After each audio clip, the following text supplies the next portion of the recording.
ഇനിയിപ്പൊ അവൻ എഴുന്നേറ്റ് നടന്നില്ലെങ്കിൽ മോൾ അവനെ വിട്ടിട്ട് പോയിക്കോ. പക്ഷേ അങ്ങനെ പോവുമ്പോ അവനെ കല്യാണം കഴിച്ച് അവന്റെ സ്വത്തുക്കളെല്ലാം സ്വന്തം പേരിലാക്കിയിട്ട് വേണം പോകാൻ. ഇപ്പൊ പകുതിയും മറ്റുള്ള പേരിലല്ലേ? അതെങ്ങനെയെങ്കിലും തിരിച്ചെടുക്കാൻ പറ്റില്ലേ മേഘേട്ടാ? പറ്റും. കണ്ണൻ അവകാശപ്പെട്ടതൊക്കെ കണ്ണന്റെ കയ്യിൽ തന്നെ നിൽക്കും. മഹാലക്ഷ്മി ഇല്ലാണ്ടായാൽ. എടാ, അവളെ ഇല്ലാതാക്കാൻ ഒരുപാട് ശ്രമങ്ങൾ നടത്തിയില്ലേ? ഒന്നും വിജയിച്ചില്ലല്ലോ. അതൊക്കെ ദൈവത്തിന്റെ ഇടപെടലാണെന്നാ നമ്മളൊക്കെ വിചാരിച്ചത്. എന്നാ നമ്മുടെ പ്രാർത്ഥന കൊണ്ട് ഇപ്പൊ നമ്മള് പോലും അറിയാതെ അവര് തമ്മിൽ വേർപിരിയാനുള്ള കാരണം ദൈവം ഒരുക്കി തന്നു. ഒറ്റപ്പെട്ടൊരു അയ്യപ്പ ക്ഷേത്രമുണ്ട്. അവിടെ എന്റെ അമ്മ ദൈവളെയും കൂട്ടി മിക്കപ്പോഴും പോകുന്നതാ.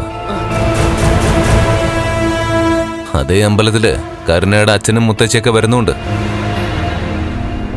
അവിടെ വെച്ചിട്ടാണ് ഇടയ്ക്ക് മഹാലക്ഷ്മി അവരൊക്കെ കണ്ടത്. പക്ഷേ അവള് സ്ഥിരം പോകുന്ന അമ്പലം അല്ലത്. എടാ, അതൊരു ഉഗ്രശക്തിയുള്ള ഒരു അയ്യപ്പ ക്ഷേത്രാ മോനെ. അതുകൊണ്ടാ അവളുടെ കയ്യിലുള്ള ആ അയ്യപ്പ വിഗ്രഹത്തിന്റെ ശക്തിയെ അങ്ങ് ക്ഷയിച്ചു പോയത്.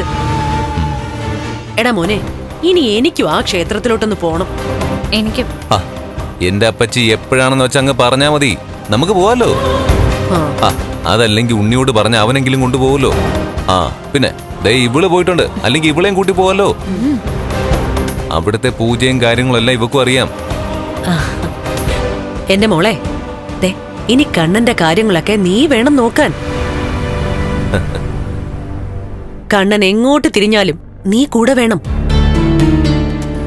അവനിപ്പോഴേ മഹാലക്ഷ്മി വഞ്ചിച്ചതിന്റെ ഞെട്ടലില. അതീന്നൊന്ന് മുക്തനാകാൻ നിന്റെ വരവ് സഹായിക്കും. പറഞ്ഞു കേട്ടില്ലടി, ഇത് നല്ലൊരു ചാൻസാ.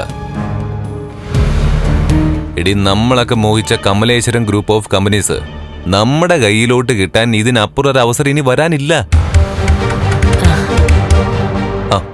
കൺസ്ട്രക്ഷൻ കമ്പനി ഉണ്ണി നോക്കട്ടെ, ജ്വല്ലറി ഞാൻ നോക്കിക്കോളാം. പിന്നെ ഫൈനാൻസിയേഴ്സും മറ്റ് ബിസിനസ്സുകളും കരുണയും നീയും കൂടെ അങ്ങ് ഭരിച്ചോ. അതോടെ നമ്മുടെ എല്ലാ സങ്കടവും അങ്ങ് തീരും. കേട്ടല്ലോ സ്വാതി, ഇനി നീ അല്ലാതെ മറ്റൊരു പെണ്ണും കണ്ണേട്ടന്റെ ജീവിതത്തിൽ ഉണ്ടാവരുത്.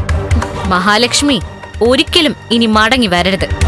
അങ്ങനെ ശക്തമായൊരു തീരുമാനം എടുത്തിട്ട് തന്നെയാ ഏട്ടത്തി ഞാൻ മേഘേട്ടനോടൊപ്പം വന്നത്. അല്ല, കണ്ണ മോളില്ലേ?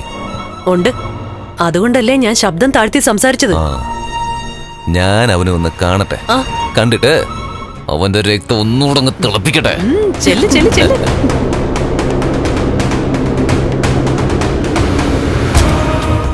വാ മോള് വാ.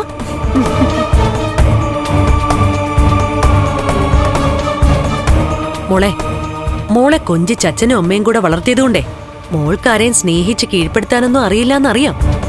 എങ്കിലുവേ ഇവിടെ മോള് കുറച്ച് അഭിനയിച്ചേ പറ്റൂ.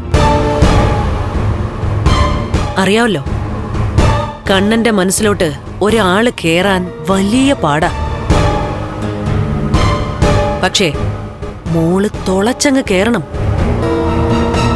പിന്നെ അവന്റെ മനസ്സിന്റെ ഒരു കോണിൽ പോലും അവളുണ്ടാവാൻ പാടില്ല ആ മഹായക്ഷി.